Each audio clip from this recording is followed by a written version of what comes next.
দেহৰ ভৰসা নাই বুজিছানে। সঁচাকৈ এক অবিশ্বাস্য ঘটনা ঘটি গ'ল।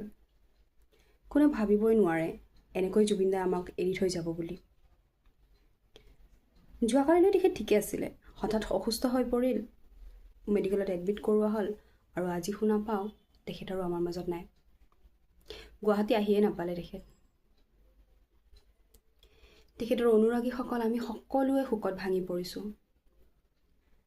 বিশ্বাস কৰিবলৈ টান পাইছোঁ যে নেক্সট বহাগত আমি আৰু তেখেতক কোনো ফাংচনত দেখা নাপাওঁ, কোনো বিহু ফাংচনত তেখেত আৰু নাহে। কথাষাৰ জানো বিশ্বাস হৈছে? সৰুৰ পৰাই তেখেতৰ গান শুনি আমি ডাঙৰ হৈছোঁ। বিহুৰ সময়ত আমি ৰৈ থাকোঁ, কোন বিহু মঞ্চত তেখেত আহে, তেখেতক এবাৰ চাম, তেখেতৰ এটি গান তেখেতৰ মুখেৰে শুনিম লাইভ। বহুতৰে হেঁপাহ পলোৱা নাই, বহুতে এতিয়ালৈ জুবিন দাক এবাৰ চাবৰ বাবে কিমান দিনৰ পৰা ৰৈ আছে, এবাৰ চাবই পৰা নাই। বহুতে হয়তো ভাবিছে অহা বহাগত চাম, কিন্তু তেখেতটো আৰু নাই।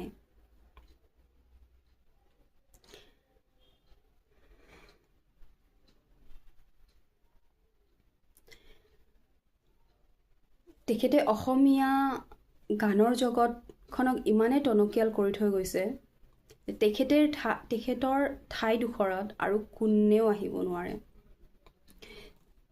এতিয়া তেখেত যোৱাৰ লগে লগে সেই ঠাইডোখৰ একেবাৰে শূন্য হৈ পৰিছে। সেই শূন্য কেতিয়াও পূৰাব নোৱাৰে, কেতিয়াও পূৰণ নহয়। এক অপূৰণীয় ক্ষতি হৈ গৈছে আমাৰ গানৰ জগতত।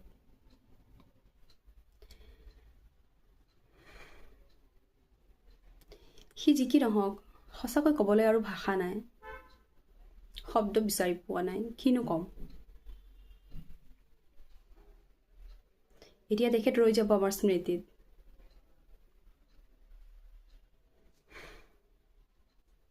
য'তে আছে ভালে থাকক জুবিন দা, ৰেষ্ট ইন পিচ।